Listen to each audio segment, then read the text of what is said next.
Never miss अ prediction videos. Channel subscribe करके bell icon press करें and stay updated for latest videos.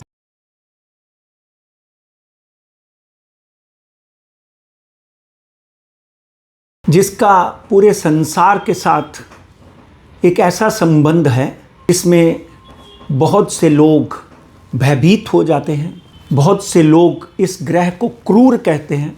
और अगर हम ज्योतिष शास्त्र के मुताबिक माने, ग्रह को दंडाधिकारी कहा जाता है, न्यायाधीश कहा जाता है। पूरे संसार में अगर कोई पाप करता है या मानव जाति में कोई मानव अपने पापों को छोड़ता नहीं है, तो उसको कठोर दंड देने के लिए भगवान शिव ने एक ऐसे ग्रह की रचना की जिनको सूर्य ने जन्म दिया, जिनकी माता का नाम छाया है, उसका नाम है शनिदेव। सबसे पहले शनिदेव के मंत्र का उच्चारण करूंगा। नीलांजनम समाभासम रविपुत्र जमाग्रजम छाया मारतंड संभुत्तम तम नमामि शनेश्वरम। शनिदेव का जन्म भारतीय ज्योतिष शास्त्र के मुताबिक और इस माह के अनुसार ज्येष्ठ माह की अमावस्या के दिन हुआ, जो कि इस महीने की 16 मई पड़ती है। 16 मई को हम शनिदेव का जन्मदिन मनाते हैं और शनि इस वक्त मीन राशि में चल रहे हैं। उस पर्टिकुलर दिन भरणी नक्षत्र है और चंद्रमा वृषभ राशि में विराजमान होंगे। आज हम शनि ही के ऊपर बात क्यों कर रहे हैं? क्योंकि शनि मंगल की युति में फरवरी के बाद एक बहुत बड़ा युद्ध हुआ, ईरान इजराइल और अमेरिका का। उससे पहले 2-2.5 साल पहले शनिदेव जब कुंभ राशि में थे, तब भी सूर्य और मंगल की युति की वजह से एक युद्ध हुआ जो अभी तक चल रहा है, यूक्रेन और रशिया का। तो कहीं ना कहीं जब संसार में पाप बढ़ जाता है, दुष्टों को सजा देने के लिए शनिदेव का जन्म हुआ।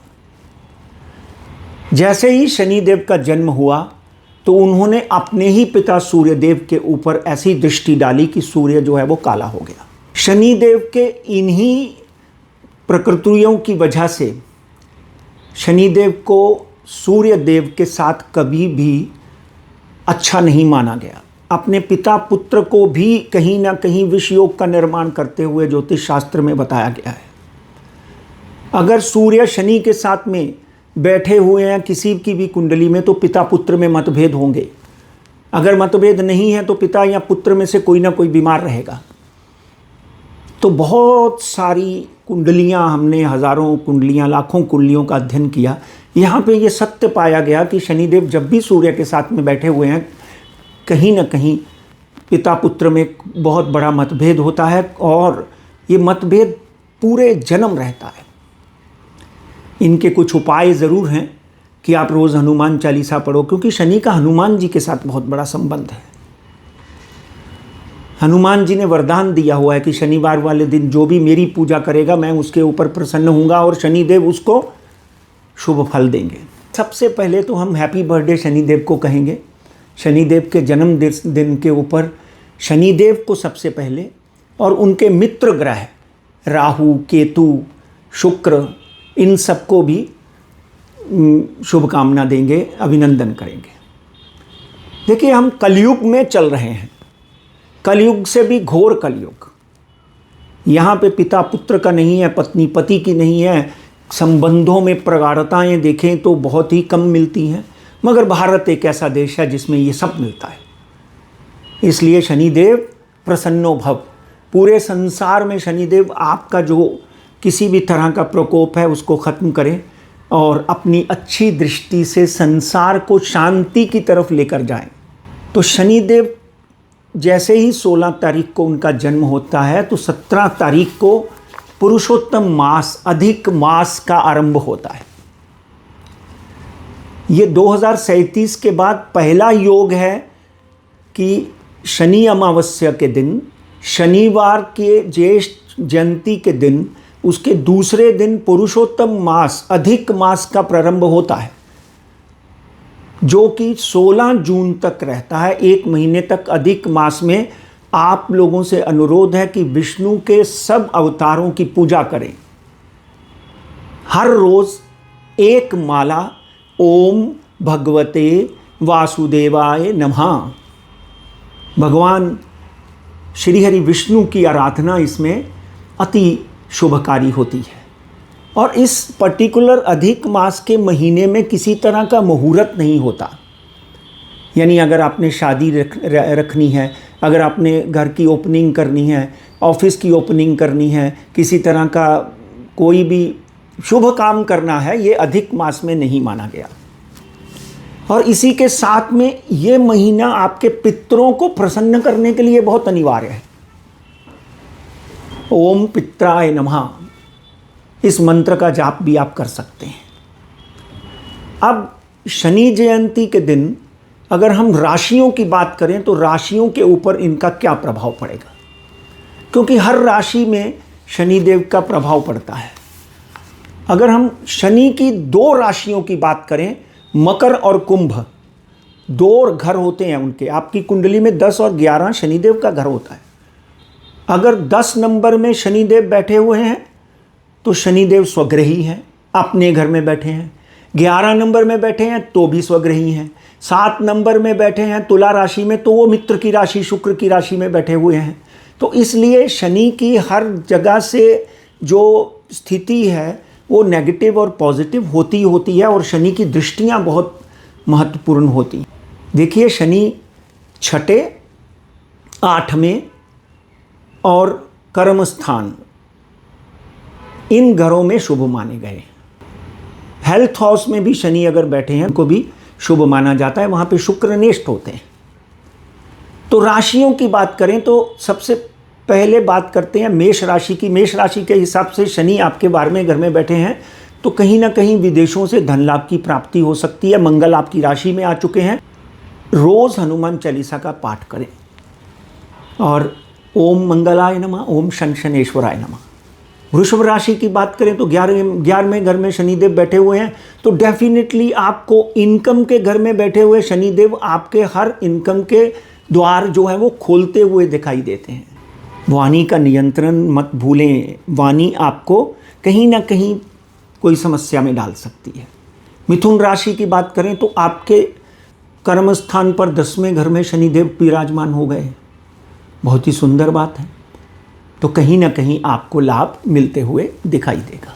तो मित्रों, कर्क राशि की बात करते हैं। कर्क राशि में भी इस वक्त जो है गुरुदेव जो हैं वो अपनी राशि में प्रवेश कर जाएंगे 2 जून से, तो गजकेसरी योग बनेगा। डेफिनेटली आपको धन लाभ के योग बनेंगे। अगर आपका विवाह नहीं हुआ तो विवाह के योग बनेंगे।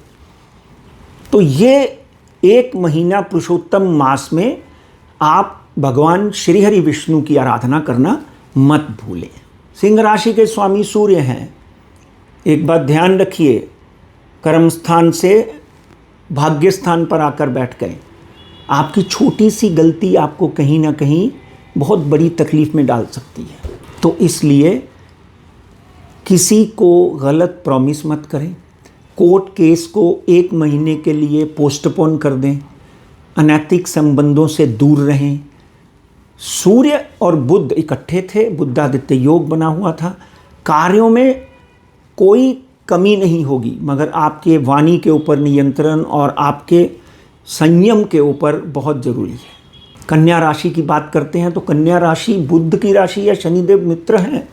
कहीं ना कहीं शिक्षार्थियों को धन लाभ मिलेगा, विदेश जाने के योग मिलेंगे, विदेशों में पढ़ाई के योग मिलेंगे, और कहीं ना कहीं कोर्ट कचहरी केस में भी आपको सफलता मिलेगी। तुला राशि जो शनिदेव के मित्र शुक्र की राशि या शुक्र जो है वो 19 तारीख को स्वग्रही हो गए हैं, वृषभ राशि में चले गए हैं। ज़मीन के मामले में, घर के मामले में, कोर्ट कचहरी के मामले में, तीनों चारों मामलों में आपको सफलता आराम से मिलती हुई दिखाई देती है। शुक्रवार को माता जी को ओटी चढ़ाएं और पूरा 1 महीना श्री हरि विष्णु की आराधना करें। वृश्चिक राशि मंगल की राशि है, मंगल भी स्वग्रही हुए हैं, मगर मंगल और शनि का द्वेष जो है वो बहुत जोर से है। ये जितने भी आपने युद्ध देखे, जो विस्फोट हुए, वो शनि मंगल का दोष बहुत ही खराब था, जिसकी वजह से होते रहे कंटिन्यूसली। 11 तारीख को वो दोष भी ख़त्म हो गया है। आपके लिए भी अच्छे दिनों की शुरुआत 5 तारीख से हुई है, इसका लगातार फ़ायदा उठाएं। धनु राशि गुरुदेव की राशि है। गुरुदेव धीरे धीरे कर्काभिलाषी हो चुके हैं, कर्क की तरफ जा रहे हैं। तो आपको कहीं ना कहीं कोई बड़ा सम्मान, सामाजिक प्रतिष्ठा, अगर आप राजनीतिज्ञ हैं तो आपको कोई ना कोई बड़ी पदवी मिलती हुई दिखाई देती है। आगे बात करते हैं अपनी राशि शनिदेव की, मकर राशि। मकर राशि के स्वामी शनि है। 7.5 खत्म हो चुकी है। पुत्री के विवाह के लिए प्रयत्न कर रहे थे तो होता हुआ दिखाई देता है। धन कहीं अटका हुआ था, उसमें से 50% अब मिल जाएगा, अगले 3 महीने में 50% मिल जाएगा। करना क्या है? व्यसनों से बचिए। शराब, तंबाकू या किसी भी तरह का कोई भी आप व्यसन करते हैं तो उससे दूर रहें। कुंभ राशि का भी स्वामी शनि है, तो कुंभ राशि वालों के लिए भी बड़ा उत्तम समय आया हुआ है। 7.5 का आखिरी पड़ाव होने की वजह से आपको जाते हुए शनि कोई ना कोई जैकपॉट देके जाएंगे। ओम शन शनेश्वराय नमः, शन्नो देवी रविष्टयाम, शन्नो देवी प्रसन्नो भव, इस मंत्र का उच्चारण करते रहिए। अब आखिरी राशि मीन राशि की बात करते हैं। मीन राशि में इस वक्त शनिदेव जो हैं अकेले विराजमान हैं। तो नीलांजनम समाभासम रविपुत्र जमाग्रजम छाया मारतंड संबुत्तम तम नमामि शनेश्वरम। शनिदेव को प्रसन्न करने के लिए हर शनिवार वाले दिन किसी सफाई करने वाले कर्मचारी को भोजन कराएं, गरीब को धन दें, आपको लाभ मिलेगा। पर्टिकुलरली मीन राशि वाली स्त्रियों को आगे आने वाले दिनों में कोई नया कार्य शुरू करने के संजोग बने हुए हैं। हर राशि वालों से मेरा अनुरोध है, 1 माला ओम शन शनेश्वराय नमः 1 हफ्ते के लिए, 1 महीने के लिए ओम भगवते वासुदेवाय नमः हर शनिवार को हनुमान चालीसा कम से कम शनिवार के दिन तो पढ़ें। और शनिदेव की प्रसन्नता के लिए, क्योंकि शनिदेव भगवान शिव के अंश हैं। एक युद्ध में भगवान शिव ने शनिदेव को अचेत कर दिया था, यानी ऑलमोस्ट खत्म कर दिया था।